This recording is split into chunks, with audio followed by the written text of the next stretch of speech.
Good morning, everyone! Happy Tuesday from Lini! Welcome back Hello. to our channel! Hindi ko na i-Englishin kaya makakaintindi siya, pero dadalhin na natin siya doon. Alam niyo na kung saan yan.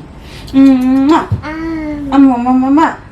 Yeah! How's your morning so far, honey? Good. Good? I love you, my love. I love you, baby girl. Feathers. Yes! Feathers. Spiders? Where's the spider?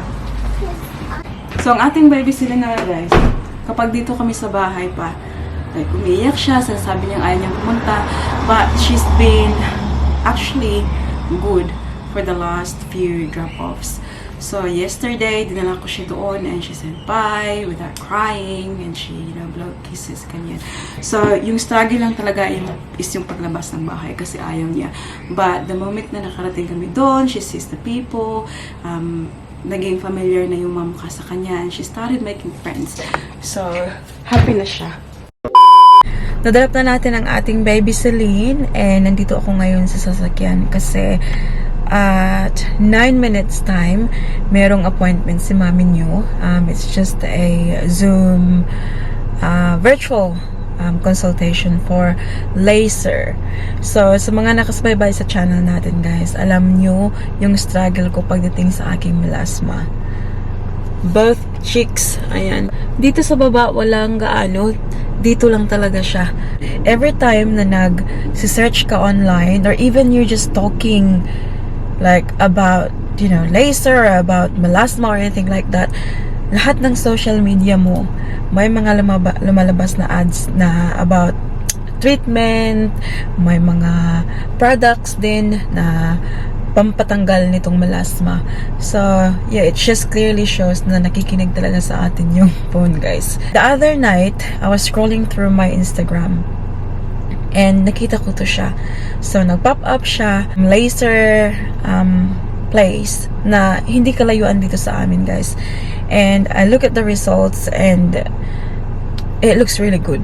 I look at their website and then may nakasabi doon na 15 minutes na virtual consultation is free.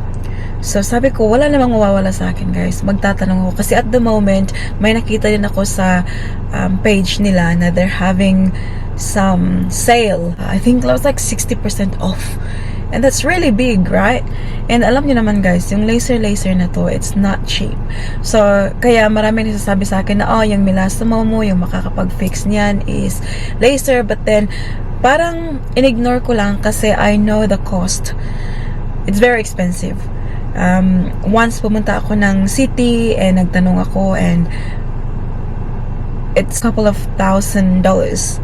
So, sabi ko sa sarili ko, it's okay. I'll just deal with this. You know what I mean? Like, iisipin ko na lang na part na siya ng asset ko na lang to.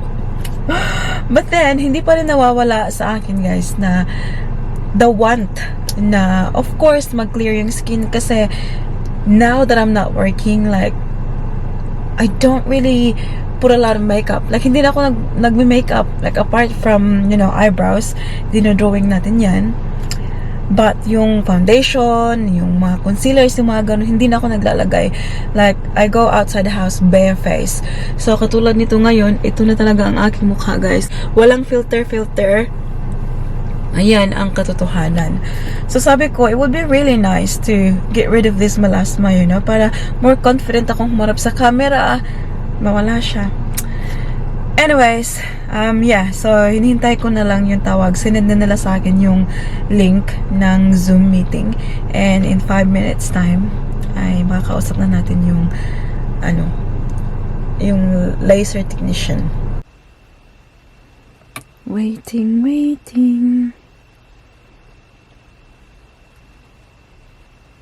Hanap ako ng Panadol, guys, kasi ang aking ulo ay paracetamol pa more. Parang mamanhid yung ulo ko. Oh my God.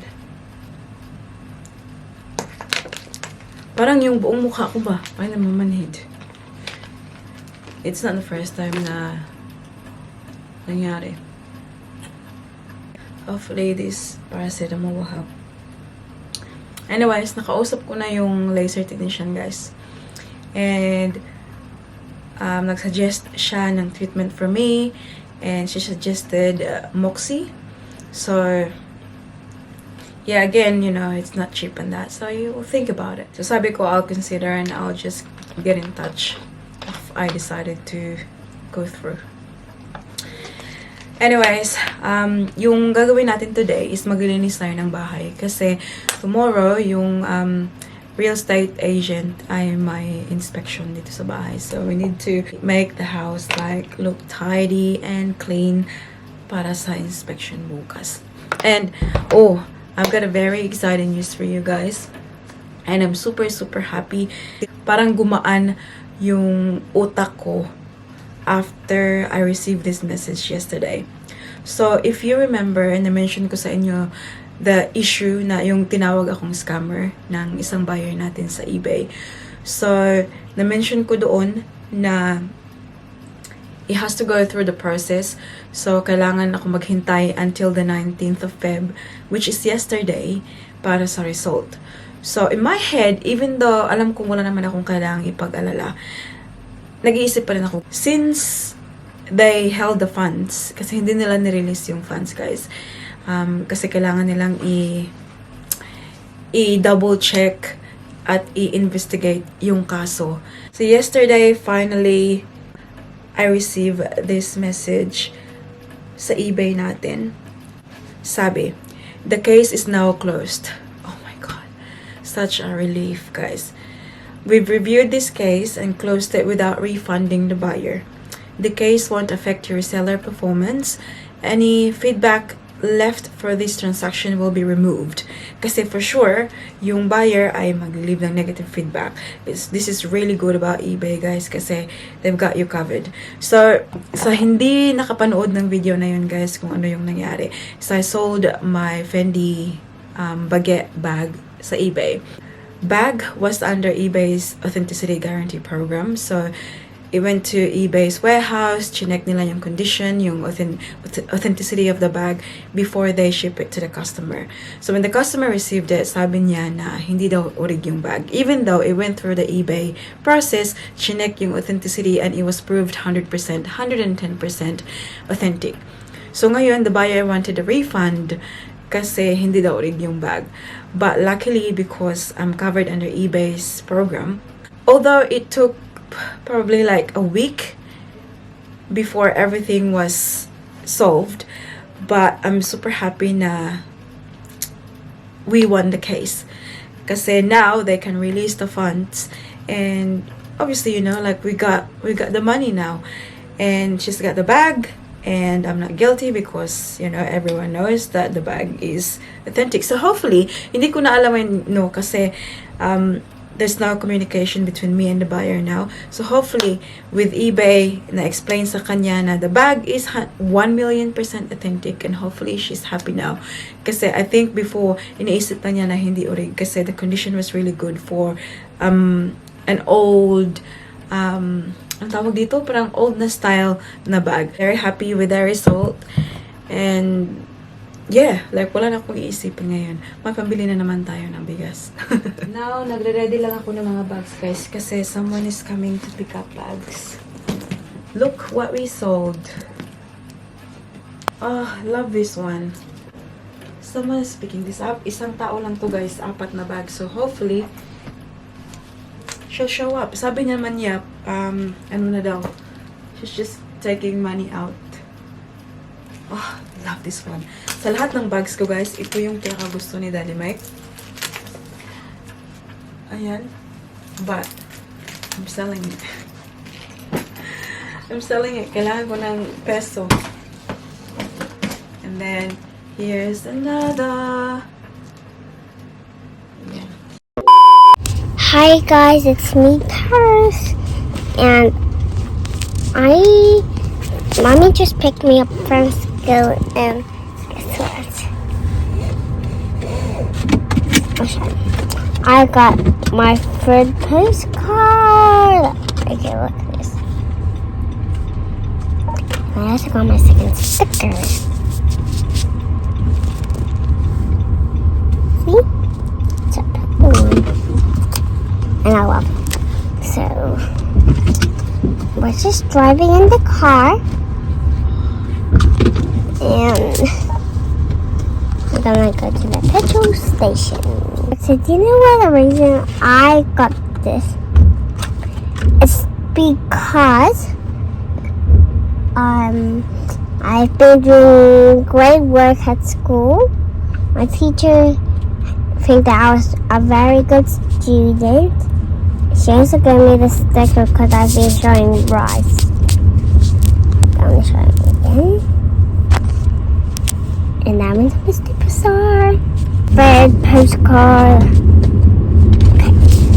So we'll see you when we get. And I told you that was actually the station, so I'll see you there. Goodbye. I'll see you there. Mag-a-at Paris here now, guys. Nandito kami sa petrol station. We parked the car there kasi mag-vacuum kami. Hindi ko na-vacuum sa sasakyan kapag andyan si Baby Celine, guys. Kasi umiiyak siya. Like, sobrang iyak talaga. So, kuha muna kami ng coins dito. Wash your hands, ate. Ano, yoga po. Huh? Yeah, that's okay. Mag-change lang muna kami. Hi, how are you? Good, thanks.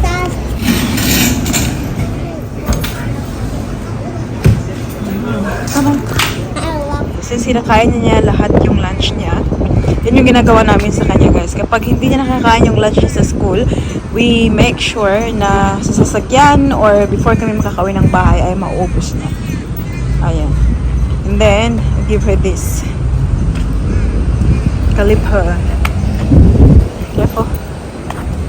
Then, she can wait for mama on the side. Kaya mag-vacuum tayo. Kaya ang ating sasakyan ay napaka alikabok, guys. And I meant to do it last week, but I had Celine. Hindi talaga pwedeng dalhin si Celine dito, guys. Kasi the last time na bit-bit ko siya dito, it was a disaster. When I'm done doing this, so I can cover my Yeah, you can hold this one. I can cover You just my sit there. Mama's gonna do the vacuuming. I go. I go. I don't want more. I go. Did you finish it all? No. Did you eat all the wafers? No, ice.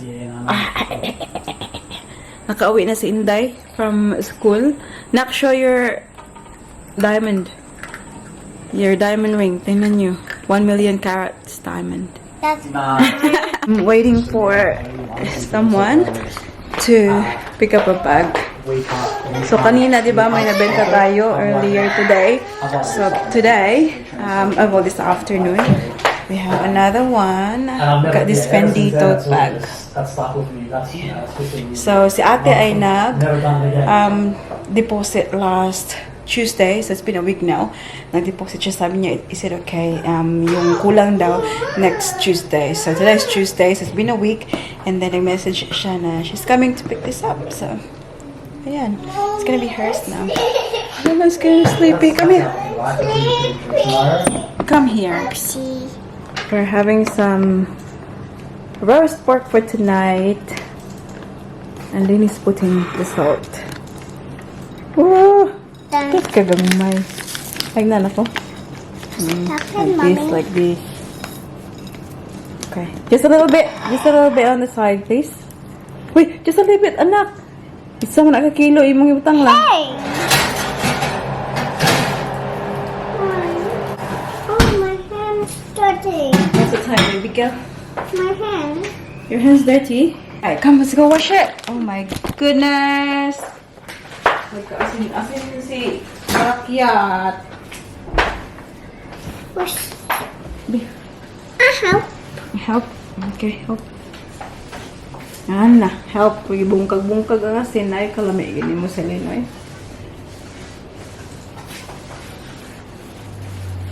Oops. Oh. Were you being naughty at school today? No, Hmm? I want it. I want it. I don't want. Yeah. Yeah, Mama. Yeah? Well, next time, you don't hit a friend, okay? Alright, you can talk. And you have to learn to share. Oh, no. You have to share because sharing is... Caring? That's right, yeah. No. I want to play. Yeah, you want sand. to... I know, you want to play in the sand, but your friend wants to play in the sand as well. No. So you say, can we play together then, friend? Nah. He's not. Hmm. He's crying. Was he crying? Yeah. You hit him. No, I don't want it. I don't want the sharing. Well, you have to learn how to share, okay? No. Nini, I don't want it. look at mommy. You have to share, okay? No. No. Why not? I'm saying no in. Don't be naughty. I'm naughty. No, you're not naughty. You just have to learn how to share, okay? No, no. Yes, yes. No, no, no. Yeah, because what happens if you want something and then someone won't give it to you and then he'll hit you? That's not nice, is it? Is it? No, it's not. Hmm. Hey, I am right.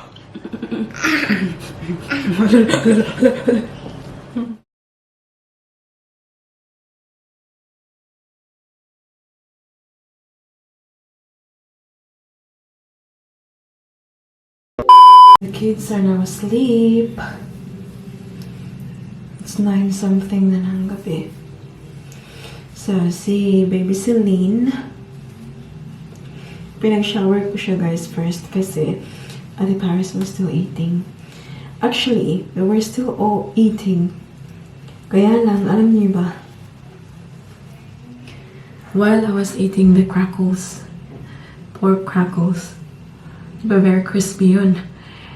And I noticed na meron na siyang sharp dito sa likuran ng ngipin ko. And if you don't know yet guys, meron akong retainer sa taas. So when I did the, what's the word? Invisalign in the year, God knows, 2015 sa Melbourne, nilagyan nila ng retainer.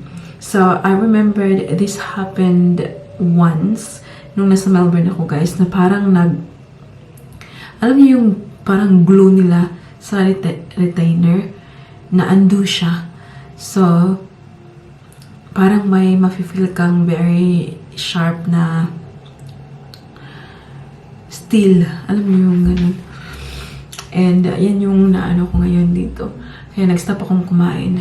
And na-stress si mami niyo guys. Oh my God, I need to go to the dentist to get it sorted. Although, I've been planning to go to the dentist naman kasi kailangan ko ng magpa-teeth cleaning. Kasi medyo matagal na rin. And perfect, parang ito talaga yung nag-push sa akin na I really need to go see the dentist. I'm thinking tomorrow kung meron silang availability. Kasi hindi pwedeng magtagal to siya dito kasi very annoying guys sa dila. And I'm hoping that it's not gonna, cause any damage. Anyway, so yun na nga. So nakatulog ang ating baby Celine Pandeli ko and then, kakalabas ko lang.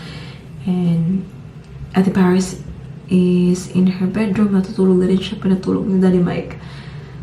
So, yeah. So she's been sleeping. It's actually na a couple of nights na she's been sleeping in her bedroom. Which is good. Kasi, di ba natutulog siya with us? Wala na kaming space sa bed, guys. Kaming 4 sa aming bed. My goodness. Sumasakit na yung likod. And, so nag-ano siya na matutulog siya sa bedroom lang niya. Kasi meron na siyang bedroom. Meron siya ng bunk bed ni baby Celine. So, yeah. So, doon na siya natutulog. Yung mga nights, may ibang nights na dyan siya natutulog. Pero, in the middle of the night, nagigising siya. Tapos, nag-move siya sa kwarto namin. Minsan, nagigising ako sa umaga. Oh my God, andyan na si Paris sa tabi ko. But last night, the first night na straight, natulog siya sa kwarto niya. Like, ginising ko na lang siya kaninang umaga para mag-ready for school. She's getting bigger now. Ating-ate na talaga. So I'm just doing my skincare. And then we'll do a little bit more cleaning actually. Kasi na-mention ko kanina, di ba? Someone will come tomorrow to do inspection. So we'll make sure na malinis yung bahay. So this is what I'm using. Ayan. St. Ives Fresh Skin Apricot Scrub.